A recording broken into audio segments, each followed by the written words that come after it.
Bienvenidos a un espacio para reflexionar, donde las historias nos hablan al oído como un susurro del alma. Hoy, les contaremos un relato que podría suceder en cualquier pequeño pueblo de nuestra América Latina, en cualquier barrio donde los vecinos todavía se conocen por su nombre. Es la historia de una mujer que se convirtió en el corazón de su comunidad, solo para descubrir que un corazón que solo da, sin nunca recibir, eventualmente, deja de latir. Si sientes que estas historias tienen el poder de despertar conciencias y sanar heridas, te invitamos a compartir este mensaje. Suscríbete a nuestro canal, pues cada nuevo miembro es como un hilo de luz que nos ayuda a tejer una comunidad más fuerte y compasiva. Que la paz y la claridad te acompañen durante esta escucha. En lo profundo de un valle custodiado por montañas silenciosas, allí donde un río de aguas heladas canta su canción eterna, se escondía una aldea. Un puñado de casas hechas de madera vieja, con chimeneas que siempre parecían tener algo que contarle al cielo y mañanas envueltas en una niebla que olía a tierra húmeda y a leña. En este lugar, el tiempo se medía por el sol y las estaciones, y la vida tenía un ritmo sencillo y predecible. Entre todas esas casas, había una ventana que se negaba a dormir. Mucho después de que la última luz del pueblo se apagara, una pequeña lámpara de aceite ardía con una llama obstinada, proyectando una silueta encorvada sobre el cristal empañado. Y desde esa ventana, un sonido se filtraba en la noche. Clac, clac, clac, clac. Era el latido metálico y constante de la vieja máquina de coser de doña Isabela, un ritmo que se había convertido en el alma sonora de la aldea. Isabela era una mujer de esas que parecen haber nacido para cuidar. De rostro sereno, arrugado por sonrisas tranquilas, y manos firmes, capaces de enhebrar la aguja más fina en la penumbra. No poseía tierras ni riquezas, pero tenía algo que todo el pueblo usaba sin medida, su inagotable generosidad. Vivía sola en su pequeña casa de madera, que era a la vez hogar y taller, un lugar donde el aroma de la tela recién planchada se mezclaba con el del café de la mañana. Mucho antes de que el primer gallo cantara, Isabela ya estaba en pie. Encendía su lámpara, y sus manos comenzaban a danzar sobre la tela, como si el amanecer mismo dependiera de la perfección de sus puntadas. Su taller era humilde, con estanterías repletas de carretes de hilo de todos los colores y un techo que crujía bajo el abrazo del viento. Sin embargo, para quienes cruzaban su umbral, aquel lugar era un refugio. No había lujo, solo entrega pura y silenciosa. Poco a poco, sin que nadie lo planeara, el taller de Isabela se convirtió en el corazón secreto de la aldea. Desde temprano, los vecinos llegaban con sus pequeñas urgencias, una camisa rota, un abrigo deshilachado, el uniforme del niño que ya le quedaba corto. Dejaban sus prendas junto a promesas que se llevaba el viento: el viernes le pago, doña Isa, después de la cosecha. En cuanto mi marido vuelva del viaje, me paso. Ella siempre asentía con esa sonrisa suya, una sonrisa que parecía decir que la confianza era pago suficiente. Si una tormenta amenazaba con llegar, Isabela cosía abrigos hasta la madrugada. Si una madre no tenía cómo pagar el uniforme escolar, ella se lo hacía igual, diciéndole que la educación de los niños era la mejor inversión. Si una joven novia soñaba con un vestido que no podía permitirse, Isabela lo bordaba en secreto, usando los retazos más finos que guardaba. Su generosidad se volvió tan constante, tan predecible, que se hizo invisible. Era como el aire que todos respiraban sin pensar en él, como el agua del pozo que siempre estaba allí. Nadie se preguntaba cómo hacía para atender a todos, nadie pensaba en su cansancio. Simplemente daban por hecho que Isabela y su máquina siempre estarían ahí, latiendo en la oscuridad, firmes como el corazón de una mujer que lo daba todo, sin detenerse a pensar si aún le quedaba algo para sí misma. Con el paso de los meses, la fama de Isabela se extendió por todo el valle. No había familia que no tuviera en su hogar una prenda que hubiera pasado por sus manos mágicas. Vestía al pueblo entero sin pretenderlo. Confeccionaba vestidos de novia que parecían guardar promesas de felicidad en cada costura. Tejía mantas gruesas que eran como abrazos para los inviernos más crueles. Surcía uniformes con una paciencia infinita, borrando los rastros de juegos y caídas. No importaba la hora ni la urgencia. Si alguien tocaba a su puerta, Isabela abría. Si alguien pedía ayuda, ella asentía. Su frase más repetida, casi un mantra susurrado entre puntadas, era siempre la misma: siempre hay un hilo más para coser. La decía cuando llegaban tarde en la noche, cuando un encargo parecía imposible, cuando sus propias fuerzas flaqueaban. Era su juramento silencioso, el recordatorio de que su vida estaba hecha para dar. La gente comenzó a depender de ella como dependían del molino para hacer su pan. Su presencia era un pilar tan fundamental que se volvió parte del paisaje. Y como nadie cuestiona la presencia de una montaña, nadie se preguntaba por el bienestar de Isabela. Ella había hecho de su sacrificio una rutina tan suave que nadie lo notaba. Al caer la tarde, cuando las chimeneas comenzaban a pintar el cielo de gris y el frío invitaba a todos a volver a casa, Isabela se asomaba por su ventana. Veía a las familias reunirse, las luces cálidas encenderse en otras casas, escuchaba las risas de los niños que cruzaban la plaza. Respiraba hondo por un instante, bajaba la vista y volvía a su máquina. Era su forma de existir, presente para todos, pero ausente para sí misma. Y así, puntada tras puntada, la mujer que vestía al pueblo entero empezó a tejer también su propio olvido. No porque lo buscara, sino porque nadie a su alrededor lo vio venir. Porque cuando la entrega es constante y silenciosa, se confunde con algo eterno, y nadie imagina que incluso el hilo más fuerte, un día, puede romperse. Los cuadernos de Isabela se llenaron de nombres y promesas. Cada página era un catálogo de deudas pequeñas, de te pago el viernes que nunca llegaban. Las prendas salían de su taller, abrigando al pueblo, pero las monedas rara vez volvían. Su trabajo tenía un valor extraño, era indispensable para todos, pero su pago nunca era urgente para nadie. En un rincón de su cocina, una olla solitaria a menudo hervía con más agua que alimento. Mientras tanto, afuera, ella era sinónimo de abundancia. Arreglos impecables, encargos cumplidos, generosidad inagotable. Pero adentro, las paredes de su casa comenzaban a reflejar el eco de su soledad. Una tarde helada, entregó su única manta gruesa a una madre joven cuyo bebé temblaba de frío. La necesidad no espera, le dijo con una sonrisa. Esa noche, Isabela durmió abrazándose a sí misma, tratando de encontrar en su propio cuerpo el calor que había regalado. El frío se le metió en los huesos, un frío que ya no era solo físico. Los días de mercado se convirtieron en recordatorios silenciosos de su situación. Veía a quienes le debían dinero pasear entre los puestos, comprando pan fresco, fruta y telas nuevas. Nadie mencionaba la deuda.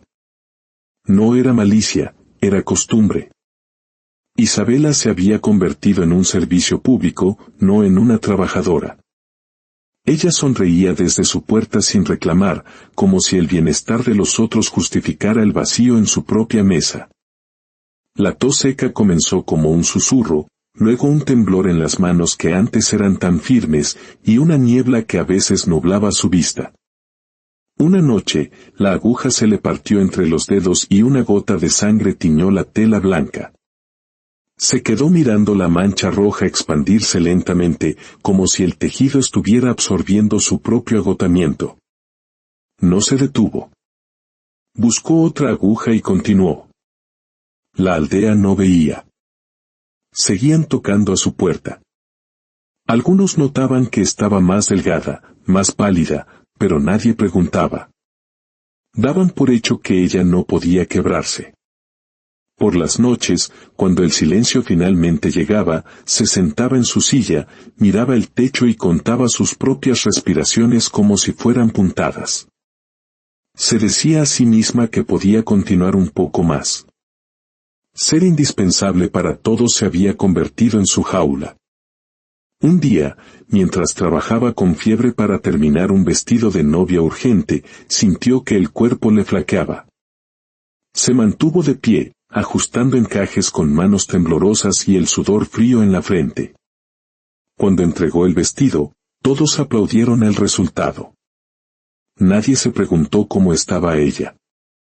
En la plaza, la gente la mencionaba con orgullo: Isabela siempre está ahí, nadie cose como ella, es un ángel. Pero esos elogios eran ecos vacíos. No se traducían en un plato de sopa caliente, en una visita para hacerle compañía, ni en una oferta de ayuda. Eran palabras que reforzaban una idea peligrosa, que su fortaleza era infinita y que no necesitaba nada. Una noche, frente al espejo, se miró de verdad. Vio un rostro cansado y unos ojos que buscaban algo que ya no recordaban. Una lágrima solitaria rodó por su mejilla. No era tristeza, era la certeza abrumadora de que llevaba demasiado tiempo sosteniendo un mundo que nunca se había detenido a sostenerla a ella. Y aún así, al amanecer, volvió a sentarse frente a la máquina. Su propio cansancio no era razón suficiente para decir basta. Una mañana gris, el hilo se rompió. No el de la máquina, sino el de su cuerpo. Se inclinó sobre una pila de abrigos y el suelo se movió bajo sus pies. Un zumbido llenó sus oídos y todo se volvió blanco. Cayó. Nadie la vio. Nadie escuchó el golpe seco contra el suelo de madera.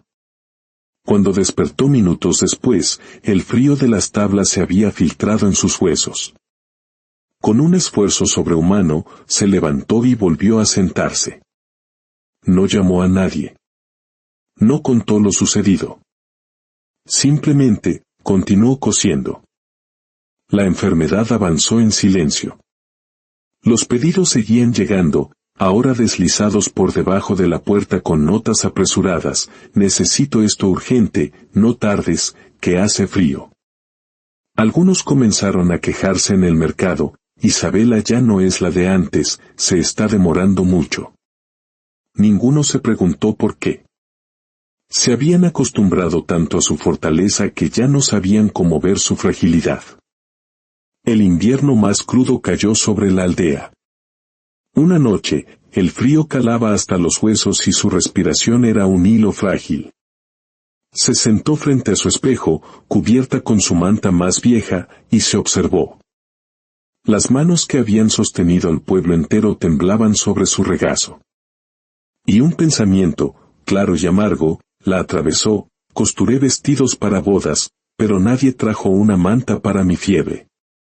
En la madrugada, tomó una tela clara, una de las que guardaba para ocasiones especiales, y con manos temblorosas, empezó a bordar palabras. Cada puntada era un pensamiento guardado, una verdad no dicha.